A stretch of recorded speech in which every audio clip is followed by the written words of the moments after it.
सीधा आपको लोकसभा लिए चलेंगे जहां कार्रवाई जा रही है।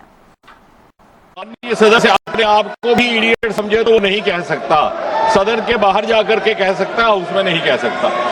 मुझे हैरत है कि नेता प्रतिपक्ष जिनका एक रुतबा रहता है उनको ये बेसिक पार्लियामेंट्री नॉर्म्स की जानकारी नहीं, और इसलिए जब वो कहते हैं कि मैं किसी व्यक्ति विशेष के बारे में ये शब्द इस्तेमाल नहीं कर रहा, तो कई बार ये शंका होती है कि क्या वो छात्रों के लिए कर रहे हैं। और अगर ये बच्चे जो हमारा भविष्य भी है, हिंदुस्तान का मुस्तकबिल भी और विकसित भारत के उज्जवल नागरिक भी, यानी उनको अगर इडियट कहा जाए तो इससे और ज्यादा दुर्भाग्यपूर्ण कुछ नहीं।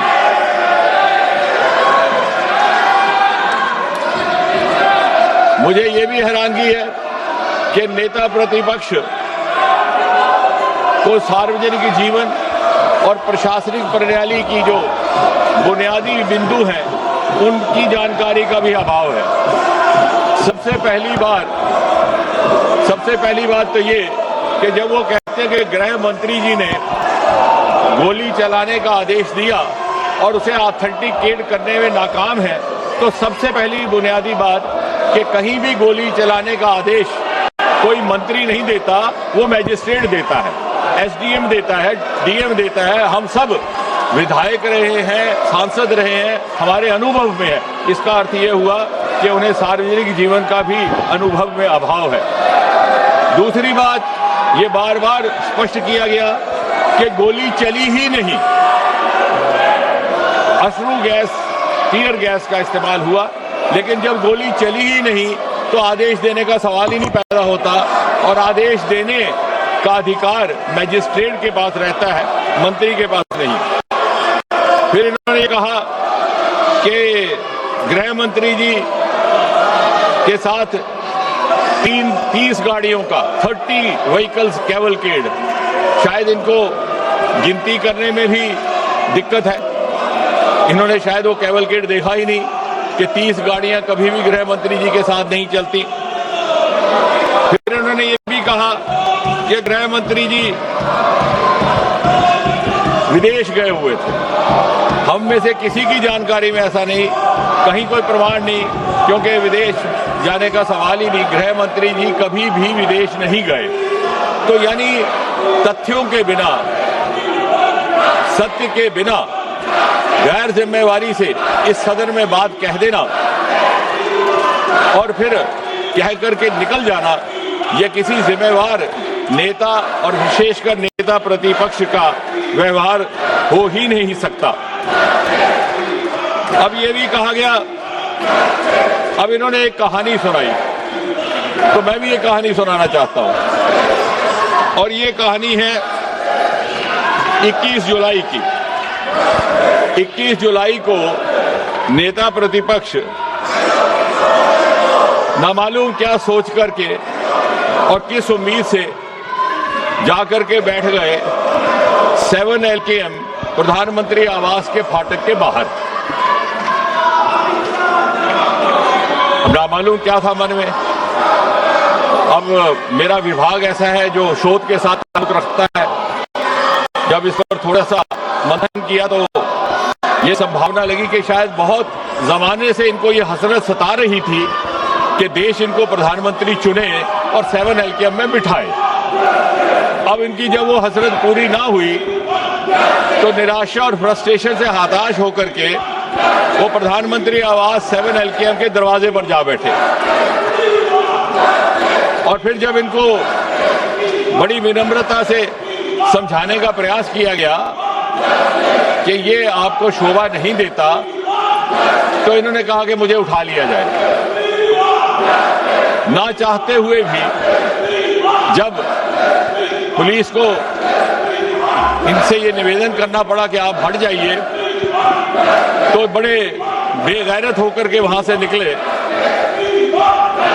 और जैसा कल हमारे एक माननीय सदस्य कह रहे थे, शुरू में तो ये उस आंदोलन के साथ जुड़ने में गुरेज कर रहे थे। इन्हें लगा कि आम आदमी पार्टी का आंदोलन है, लेकिन जब आंदोलन इन्हें लगा कि उठने लगा तो इन्हें जो माननीय सदस्य कल कह रहे थे जेन ज़ी की जबान में MIA हो गया। MIA मतलब मिसिंग इन एक्शन, जो हमारे जेन ज़ी की भाषा है। और दूसरा, जैसा कल बताया गया कि FOMO, fear of missing from action, और इसलिए ये जाकर के वहां बैठे।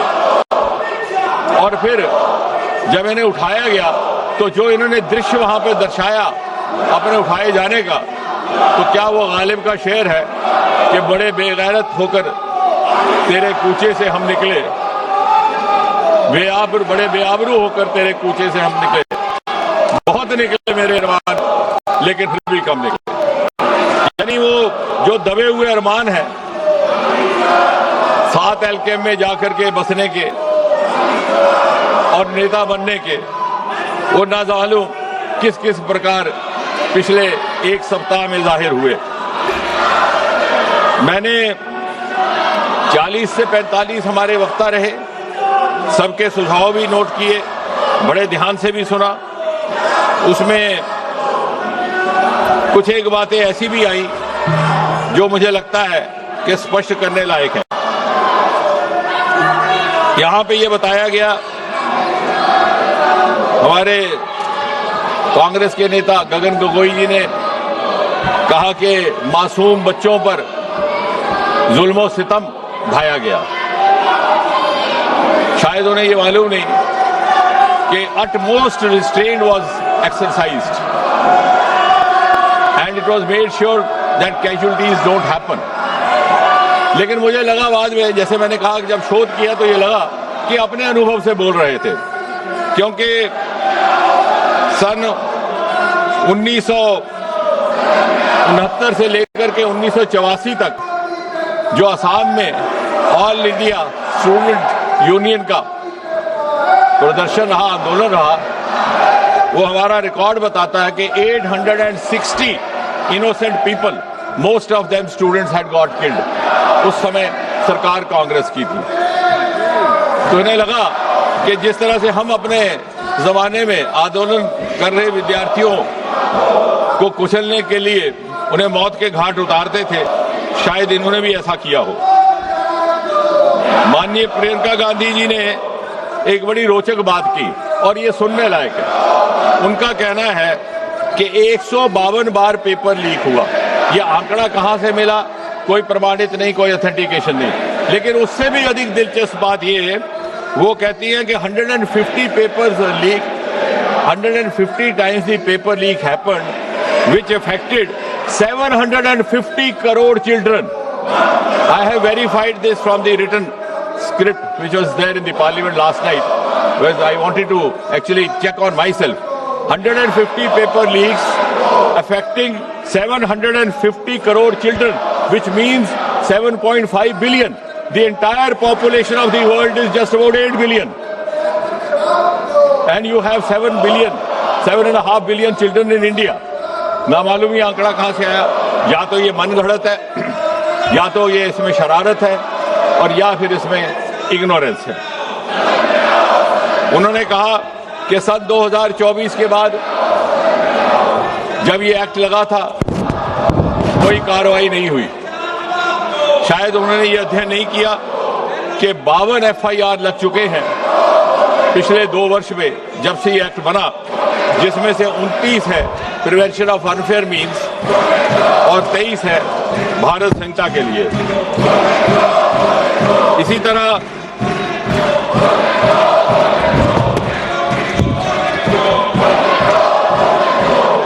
वेणुगोपाल जी ने कहा कि हमने स्कूल बंद कर दिए। शायद वो ये कहते कि हमारे हायर एजुकेशन के अवसरों में 30% बढ़ोतरी करने का ये काम इस सरकार ने किया है। We have increase the number of universities from 760 to 1,293. I am not saying anything without evidence. The number of higher education institutions has been increased from 51,534 to 64,896. इसी सरकार ने ट्राइबल्स के लिए एकलव्य विद्यालय भी बनाए और इसी सरकार ने national education policy 2020 lie, which is a game changer and which should have happened actually. वो एक आपका अधूरा काम और आपका पाप था. उसका नॉमेनक्लेचर भी गलत था. Human resource development is a nomenclature used in the corporate sector and other places to refer to personnel management. And you had made young children prisoners of the subjects chosen for them in class 12 by their parents, by their guardians, by their elders. NEP 2020 has liberated our adolescent children from these subjects that they took up for class 12 and given them an aptitudinal freedom. अर्थात यदि कोई माता पिता अपने बच्चे को 12वीं कक्षा में 12वीं जमात में मेडिकल के सब्जेक्ट चुनने के लिए इसलिए हिदायत देते हैं कि उन्हें ये उम्मीद होती है कि वो आगे चल करके डॉक्टर बने और किसी कारण वो नहीं बन पाता, तो पिछले जैसे हालात नहीं कि वो बीएससी भी उन्हीं सब मजमून में करेगा, एमएससी भी उसी सब्जेक्ट में करेगा, पीएचडी भी उसी सब्जेक्ट में करेगा, ना चाहते हुए भी ही becomes prisoner of the subjects. Here we have entry exit. अगर वो डॉक्टर नहीं बना और उस डॉक्टर बने बगैर वो सब्जेक्ट्स को आगे अध्ययन जारी नहीं रखना चाहता तो वो लिटरेचर में जा सकता है, मैथमेटिक्स में जा सकता है. There is a democratisation of higher education across the country. और इतना ही नहीं, यही वो सरकार है जिसने मेडिकल एजुकेशन में भी, क्योंकि मेडिकल एजुकेशन के हवाले से बात हो रही है, एम्स की संख्या 7 से लेकर 22 तक बढ़ा दी. गवर्नमेंट मेडिकल कॉलेज की संख्या 387 से 844, एमबीबीएस सीट 51,300 से 1,39,000, पोस्ट ग्रेजुएशन सीट्स 31,100 से 86,300 तक. अब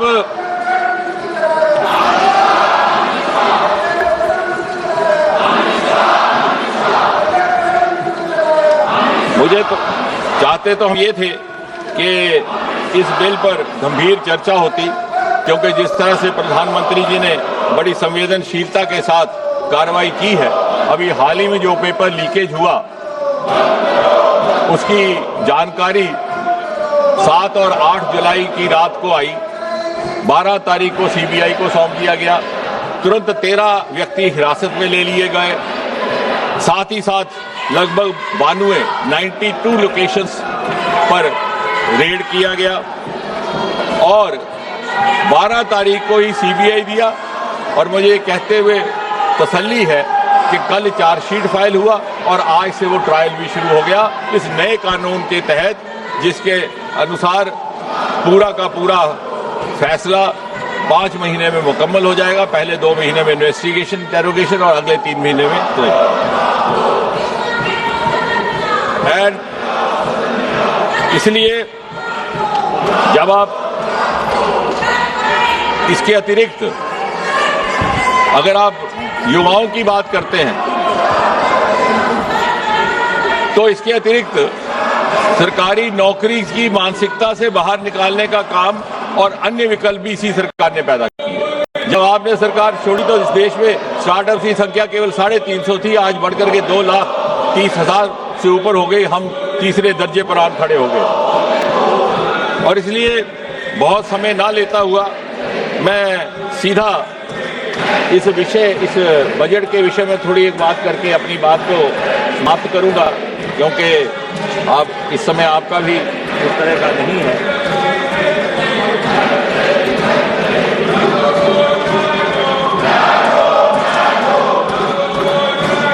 इस बिल की ये खासियत है कि the public examination prevention of unfair means amendment bill 2026, इसकी कुछ एक धाराएं मैंने कल भी व्याख्या की थी कुछ और तफसील में अगर आज जाने का मौका है तो मैं कुछ ही क्षण लेकर के इस बात को कंक्लूड करता हूं। Public examination prevention of unfair means bill 2024 was enacted in January 24, लेकिन हाल ही के घटनाक्रम के बाद ये इस सरकार की संवेदनशीलता है and openness to accept the inputs and to learn from the experience and also to learn from the advice of the experts के लगा कि इसको और स्ट्रिंजेंट बनाया जाए। इस एक्ट के तहत जो अनअमेंडेड था उसमें भी the offence is cognizable, non bailable, non compoundable with stringent punishment. लेकिन जब महसूस हुआ कि इसे और ज्यादा सख्त बनाने की आवश्यकता है तो इसकी कुछ एक धाराओं में संशोधन करने का काम किया गया है।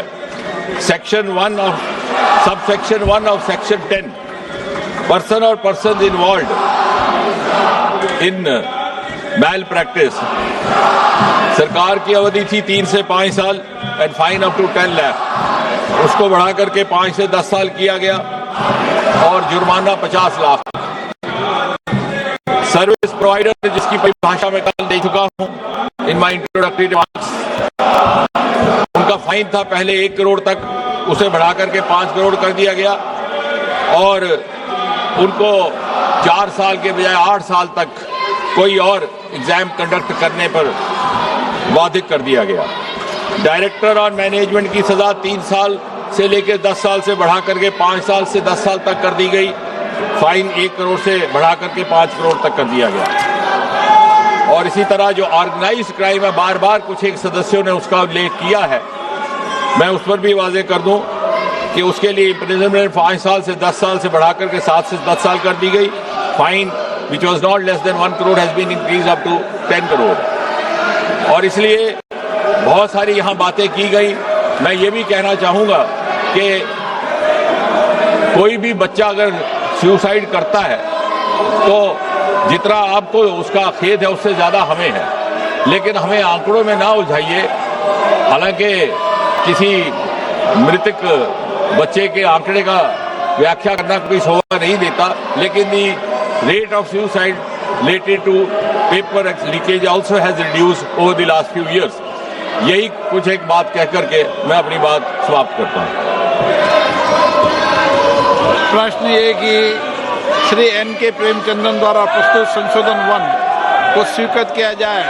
जो सदस्य इसके पक्ष में हाँ गए, जो सदस्य विरोध में ना गए, मेरे विचार में निर्णय ना वालों के पक्ष में, ना वालों के पक्ष संशोधन स्वीकृत हुआ।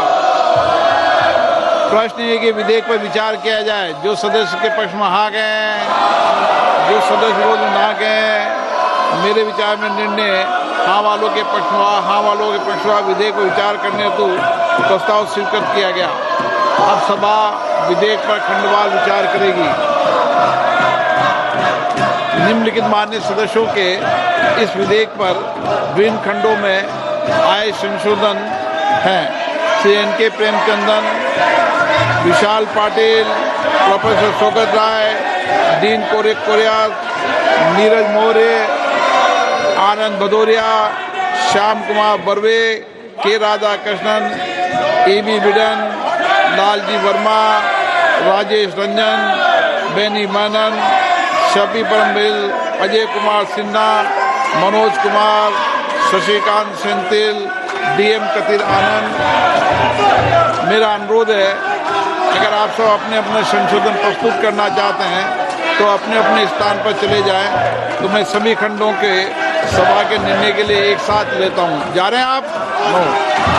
प्रश्न है कि खंड 2 से 5 विधेयकांग बने। जो सदस्य के पक्ष में हाँ गए, जो सदस्य विरोध में ना गए, मेरे विचार में निर्णय हाँ वालों के पक्ष हुआ, हाँ वालों के पक्ष हुआ। खंड 2 से 5 विधेयकांग बना। प्रश्न ये कि खंड 1 अधिनियम सूत्र और विधेयक का पूरा नाम विधेयकांग बने। जो सदस्य के पक्ष में हाँ गए, जो सदस्य विरोध में ना गए, मेरे विचार में निर्णय हाँ वालों के पक्ष हुआ, हाँ वालों के पक्ष हुआ। खंड 1 अधिनियम सूत्र और विधेयक का पूरा नाम विधेयकांग बने। मंत्री जी अब प्रस्ताव करें कि विधेयक को पारित किया जाए। मैं प्रस्ताव करता हूं कि विधेयक को पारित किया जाए। प्रश्न ये कि विधेयक को पारित किया जाए। जो सदस्य इसके पक्ष में हाँ गए, जो सदस्य विरोध में ना गए, मेरे विचार में निर्णय हाँ वालों के पक्ष में प्रस्ताव स्वीकृत हुआ और विधेयक पारित हुआ।